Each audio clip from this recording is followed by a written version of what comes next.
So just a quick little tip on storing gasoline for long-term scenario, or even, short, medium term. We actually received this tip from a listener, so if you're listening, thank you. But gasoline, it's hard to store, and you have to keep it in a nice place without a lot of sun, keep it well ventilated. But it starts to degrade. 2 months, 4 months, and then at a year it really starts to degrade to a point. I mean, it'll work, but it's unsafe on engines. It may not be the best thing to be putting in a generator that's giving you the only power source you have. So before you go and get 15 5-gallon gas cans and fill them all up, never get around to using them and it starts to go bad, really consider getting several of these pre-mixed fuels. They can last anywhere from 5 to 10 years. Even opened, stored away, they can last 2 years. And that may be the only fuel you have for your generator that's giving you the only power that you need. This is a bit of a longer one, so I'm going to try to blitz through it here. Been an avid follower of yours for a while now, and I just wanted to let you know some info I received from some contacts of mine at the DHS, as well as some info related to banking. From what I am seeing on the ground here, I live in the greater Washington, D.C. area. I am a bank manager for a very, very big bank. I'm not going to say which one. Most of my customers are federal government employees, DOD, DHS, almost every single one, including the non-preppers. Most of the DHS, DOD are silent preppers, in brackets, are saying that we have a serious threat from Russia on our water supply. I've been talking to quite a few DHS employees in the cybersecurity sector, in particular, who are telling me that the word at the Pentagon and the White House is 100 gallons of water and 3 months worth of food, bare minimum. In bold, as we will not be seeing government assistance on the ground for a potentially long period. Also, we are seeing an increased escalation of larger cash withdrawals taking place. I just today had to order an extra $100,000 to make up for an increase in cash withdrawals at my own branch, of which $75,000 is already spoken for and will be out the door tomorrow. In response to this, cash limits for many, if not most of our branches are being decreased in response to the ongoing conflict, and now a new procedure is in place for large cash withdrawals. Let's see if I can speed through the rest of this here.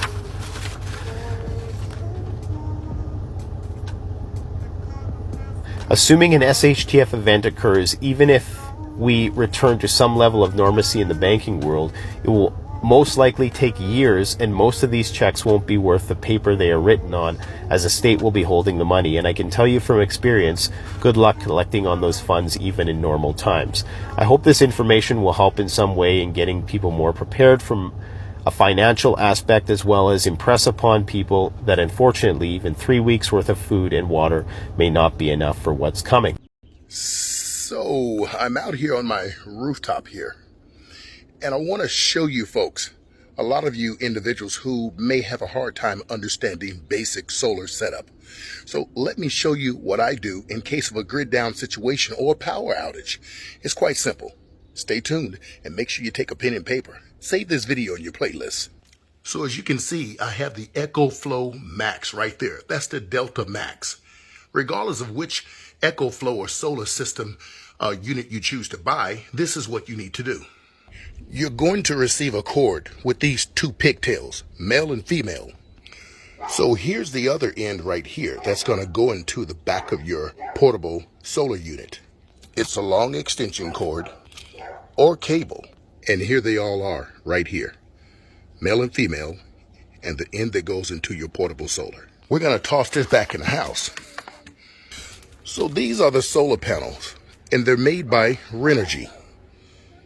Here is the back of your solar panel. There's your controller, and there's your male and female. Let me show you how it works. So as you see here, these are 160 watt each solar panels. So you need a male and female from each solar panel. You're gonna click those together. And remember this card with the red and black? You're gonna take the female and the male positive of the solar panel, put it together. You're gonna take the female and the male positive, negative over here, and put it together. This is completely done. All you're gonna do is turn it around and just simply lay them down.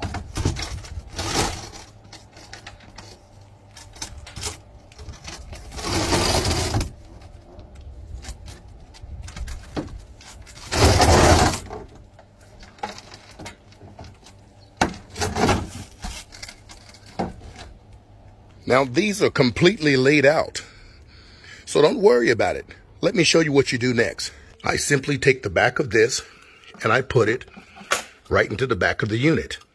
Do not use your extension cord. You're going to use the power of the sun. Now when you go over here, you can see I'm receiving roughly about 300 watts coming in right now. Remember, 160 times 2 is 320 or 60. It's 320 watts. So I'm getting roughly 300, which is pretty good. And I'll have full power 100% to this unit in about 4 hours. Now I know some people are going to say, what if you get a strong wind? Trust me, I've been doing this and it's pretty sturdy up here. But if it's really strong, I'll show you in part 2 how to make them stay. The power of the sun. If there's anyone I trust in an apocalypse, it's this guy. Moved with his wife Patricia and 4-year-old son Dominic to rural Virginia, where Patrick has prepped to protect his family without having to leave their home. I have shelter here. I mean, my basement has 1 foot thick reinforced concrete walls. Everything I need is here. Patrick starts every day by covertly arming himself with varying levels of self-defense capabilities. I get asked this question so many times. I feel like What's the we best all gun in the know world? somebody And my standard answer to that is the best gun in the world who is is the one that you this have guy. with you when the gunfight starts. Strong side blade, I'm right-handed, so this is my strong side. A weak side blade, so left-handed would be my weak side. My trusty lighter.